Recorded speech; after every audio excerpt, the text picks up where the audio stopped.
ஆண்டவராகிய இயேசுவின் நாமத்தில் உங்கள் யாவருக்கும் என் அன்பின் வாழ்த்துக்கள். இந்த எபிரேய வேதபாட வகுப்பில் இதுவரைக்கும் அந்த முதல் பாடமாகிய எபிரேய எழுத்துக்களை எழுதி நாம் கற்றுக்கொண்டோம். உங்களுக்கு அனுப்பப்பட்ட அந்த PDF ஃபைலில் 6வது பக்கத்தை திருப்பி பார்த்தீங்கன்னா எழுத்துக்களோடு ஒப்பிட்டு எழுத்துக்களுடைய வித்தியாசத்தை அறிந்து கொள்வதற்காக அவங்களுக்கு ஒரு சீட்டு உங்களுக்கு அனுப்பப்பட்டிருக்கிறது. அந்த 6வது பக்கத்தை நீங்கள் பார்த்து எழுத்துக்களோடு ஒப்பிட்டு அந்த எழுத்துக்களுடைய வித்தியாசத்தை நீங்கள் அறிந்து கொள்ளும்படி அன்பாய் கேட்டுக்கொள்கிறோம்.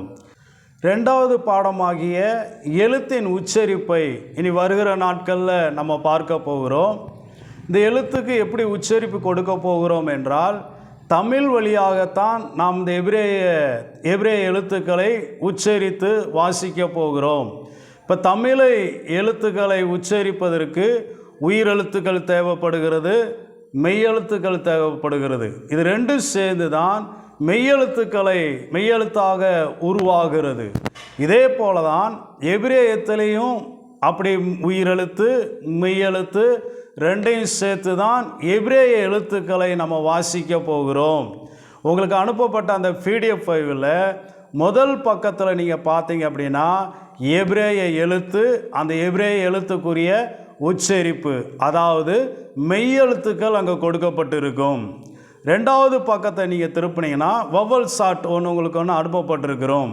அந்த 2வது பக்கத்தில் நீங்கள் பார்த்தீங்கன்னா எபிரேயத்துக்குரிய உயிரெழுத்தும் அந்த உயிரெழுத்துக்குரிய உச்சரிப்பும் கொடுக்கப்பட்டிருக்கிறோம்.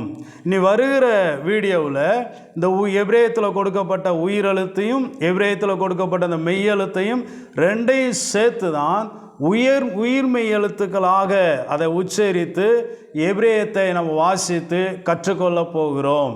அதனால் நீங்கள் மறக்காமல் அந்த முதல் பக்கத்தில் இருக்கிற எபிரேய எழுத்துக்களையும் அந்த எழுத்துக்குரிய உச்சரிப்பையும் நீங்கள் மனப்பாடமாக வைத்து கொள்ளுங்கள். அந்த 2வது பக்கத்தில் இருக்கிற அந்த வவல்ஸையும் அந்த வவல்ஸுக்குரிய அந்த உச்சரிப்பையும் நீங்கள் மனப்பாடமாக வைத்து கொள்ளுங்கள். அடுத்த வீடியோவில் இந்த உயிரெழுத்துக்களையும் மெய்யெழுத்துக்களையும் சேர்த்து எப்படி உயிர் மெய்யெழுத்துக்களாக உருவாக்கி எபிரேயத்தை உச்சரிக்க முடியும், வாசிக்க முடியும் என்பதை அடுத்த வீடியோவில் இருந்து நம்ம கற்றுக்கொள்ளுவோம். கர்த்தர் நம்மளை ஆசீர்வதிப்பாராக. ஆமேன்.